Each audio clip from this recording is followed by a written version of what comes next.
Você pode ter a ideia perfeita, o cliente pode estar apaixonado, mas se a execução falhar, tudo vira frustração. E é por isso que o projeto executivo é tão importante no projeto de interiores. Vamos falar sobre ele? Oi, eu sou a Karine Moresco, designer de interiores, e eu ajudo arquitetos e clientes a terem obras incríveis e funcionando principalmente no que se diz respeito à execução. Então, bora lá falar desse processo que é tão importante no nosso projeto? Mas, Karine, o que é esse projeto executivo que você tanto fala? O projeto executivo nada mais é do que a junção de vários desenhos, várias pranchas, como a gente chama, né? É onde a gente organiza todas as informações técnicas do projeto. Então, uma planta de layout, uma planta de marcenaria, uma planta de iluminação, uma planta de hidráulica, elétrica, etc. Para que você consiga executar aquele projeto que você viu tão perfeitamente no render, na sua casa, sem problema, sem dor de cabeça e sem erro. Com todas as medidas, com todas as informações. E aqui a gente vai mostrar para vocês o passo a passo de como é um detalhamento técnico, para que não tenha erro. Então vamos lá, bora começar? Então, pessoal, vamos começar pela planta baixa de layout, que é a primeira planta que a gente sempre apresenta para o cliente. Aqui nesse caso nós temos um living e a gente apresenta ela em blocão mesmo, sabe? Para vocês entenderem aonde vai ficar cada peça, qual o tipo de circulação, profundidade e tudo mais. No caso aqui desse dormitório, achamos necessário apresentar dois tipos de layout. Então, a gente faz isso para o cliente poder entender essa posição e escolher qual dos dois se enquadra melhor na vida dele, né? Então, nesse caso aqui, a gente não teve muita diferença, só a questão da penteadeira, uma opção com penteadeira, outra com sapateira. Assim como se aqui fosse a penteadeira, a sapateira seria aqui ou vice-versa, beleza? Logo após o layout aprovado, a gente começa a fase de obra, né? Aqui no meu escritório, a gente tem o processo de fase 1 e fase 2.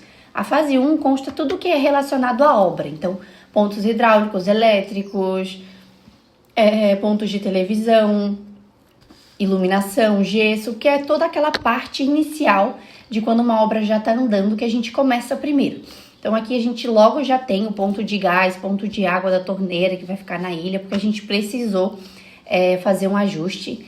Essa casa, quando a gente pegou ela já estava em obra, então ela já tinha um ponto de água e de gás e a gente precisou ajustar ele, então por isso que a gente refez essa planta. A gente vem pro gesso, então a gente começa aqui toda essa parte de sanca, o que vai ser iluminado, onde é que vai ter cortineiro, a gente indica o pé direito, a gente indica o tipo de fita de LED, o detalhe aqui, né, que a gente pode ter da sanca iluminada. Aqui o gesso do quarto também. Viemos para os pontos de iluminação, que é lá na hora do gesso eles já saberem deixar onde vai ficar os pontos certinho, né? E no caso do perfil, alguns gesseiros já deixam instalado, então eles já fazem um recorte certinho, assim como no do quarto.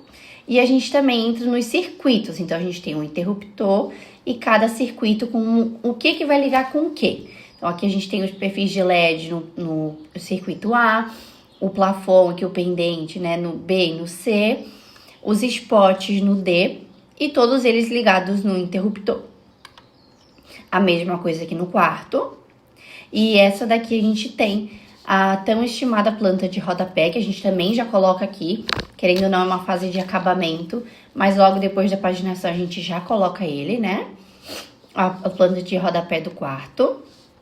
Ar-condicionado, nesse caso a gente já posicionou essa questão também, então são todas questões de fase 1, de fase de instalações. No quarto a gente também viu a melhor posição do ar-condicionado. E a gente vai agora para a fase 2 do nosso projeto, que é onde a mágica acontece. Começando pelas plantas de revestimento, sim, estamos em ordem de execução de obra. Temos a planta baixa ali de paginação. E também começamos a ter as paredes. Então, aqui a gente coloca as indicações de vista e os revestimentos que vão nela, tá? Assim como todo o quantitativo e a indicação do modelo do revestimento. Fizemos a mesma coisa aqui no quarto, já que a gente trocou todo o revestimento do banheiro, com as vistas, indicação, quantidade. Aqui a gente começa a planta baixa de marcenaria. Então, a gente tem as indicações aqui de medidas, temos também as informações de MDF, de serralheria, de onde vai LED, onde vai puxador, beleza? Aqui são as indicações de corte para o fornecedor saber onde ele está se encontrando, né? As vistas, então a gente consegue ver que a gente tem uma planta limpa. Por mais que aqui a gente tenha bastante informação, a gente prevê o alinhamento, a organização, as indicações de porta, os detalhes de painel, referências para a gente ter bem certinho ali o que a gente quer no projeto final. E aqui vocês vão ver um pouco mais das nossas pranchas de marcenaria, assim como os detalhes que a gente tem que fazer para que tudo ocorra de forma assertiva, a gente não tenha problema. Então vocês conseguem ver que a gente já prevê as lixeiras, os divisores de talheres. Nesse caso a gente tem uma gaveta auxiliar especial, então por mais que seja um gavetão de frente única, ele tem uma gaveta auxiliar ali dentro, que a gente vai colocar um porta-joias e um porta-óculos. Temos as indicações de puxador escava, onde é cabideiro, onde é prateleira, os negativos, os LEDs, as molduras aplicadas, tudo isso precisa ser um detalhe, assim como uma mesa de cabeceira, para que seja executado de forma totalmente assertiva, certo?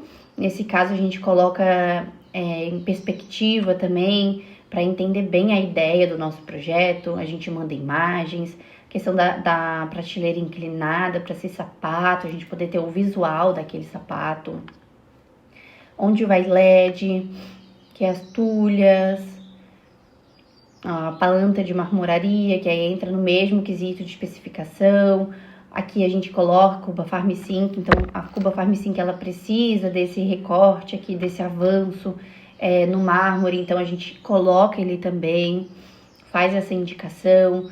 Aqui a gente tem essa champanheira com um LED, que é um painel de mármore, então a gente também fez tudo certinho, um indicativo de LED. A planta aqui do banheiro, que mostra onde a gente vai colocar. Nesse caso usamos o branco Paraná. Essa parte aqui é a parte de mobiliário, então a gente faz os indicativos de cadeira, mesa, plafond, mesa de apoio, tapete. O que vocês vão precisar saber na hora de comprar, né? A gente também manda um memorial descritivo com os mobiliários. Aqui é a de louças e metais, então nesse caso a gente só teve a torneira e a cuba, mas aqui a gente já tem chuveiro, já tem misturadora, cubo, toalheiro, beleza? Depois de todas essas informações, o detalhamento técnico nada mais é do que um esclarecimento de dúvidas para quem vai instalar, para quem vai montar, para quem vai construir, sem achismos e sem dúvidas. Ele é um arquivo e um documento totalmente certeiro, beleza? Eu vou compartilhar para vocês uma história que recentemente aconteceu comigo aqui no escritório.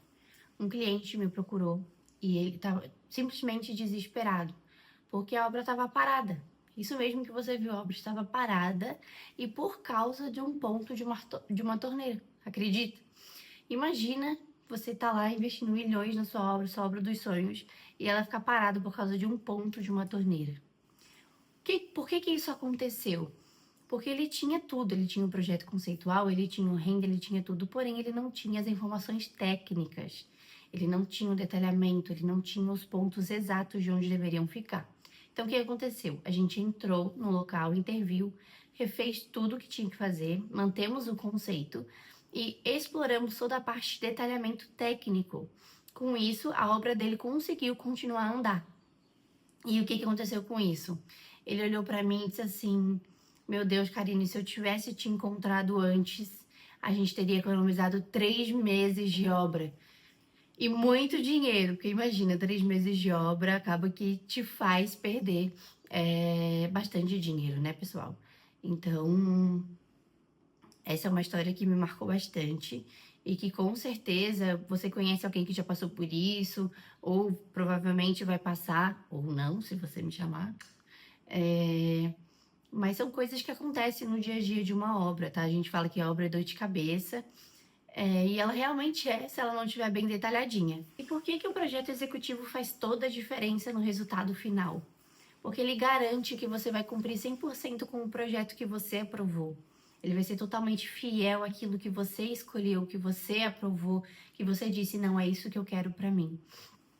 O projeto executivo ele é importante porque ele vai te dizer exatamente tudo aquilo que você pediu no projeto. Então, vai sim te dizer o ponto exato da torneira, o ponto exato da hidráulica, onde precisa ir tomadas, que isso é muito importante. Às vezes é um detalhe simples que no fim acaba sendo esquecido. Então, ele vai garantir que você tenha uma economia de tempo de obra, porque tudo vai ocorrer conforme o planejado e o cronograma exato de um detalhamento e de uma obra. E ele vai te garantir que você já tenha uma previsibilidade de orçamento e que possa evitar futuros gastos desnecessários. Que principalmente essa é a função extra assim, do detalhamento. É garantir com que vocês saibam onde vocês estão indo, quanto que vocês vão gastar e que isso sim vai ficar conforme vocês aprovaram. É aquele famoso evitar, tipo, não era bem isso que eu queria, não era bem isso que eu imaginava, ou meu Deus, passou muito do meu orçamento. Então, nessa fase, a gente já tem toda essa ideia de composição de obra. Muito se fala de técnico no detalhamento executivo, mas ele também engloba a parte criativa, tá? Porque é lá que a gente vai fazer, quem sabe, uma paginação diferente, usar revestimentos diferentes, propostas. Então, a criatividade, ela é um marco bem importante também nesses detalhamentos técnicos, tá? É a gente saber criar um detalhe que vai fazer com que o fornecedor saiba executar bem feito.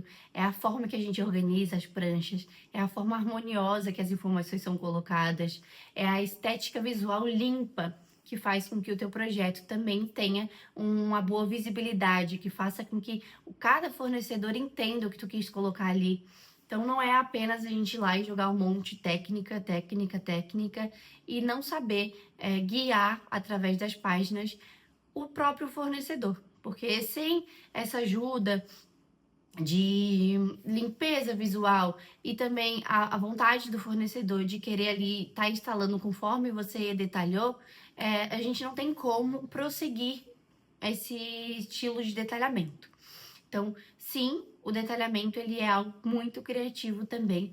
E eu vou mostrar para vocês alguns exemplos aqui, assim como a gente já viu no decorrer dos vídeos, como as pranchas elas podem ser organizadas de maneiras diferentes, com informações diferentes, porque isso é algo pessoal de cada escritório, cada um gosta do seu estilo, mas sempre prezando pela organização e estética visual e harmônica de cada prancha.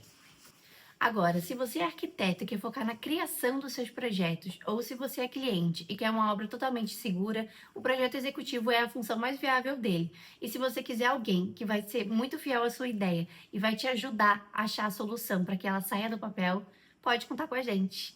Então, se você gostou, já deixa o like aqui no vídeo, já ativa o sininho para saber as notificações do próximos e eu te vejo no próximo vídeo, ou melhor, no próximo projeto.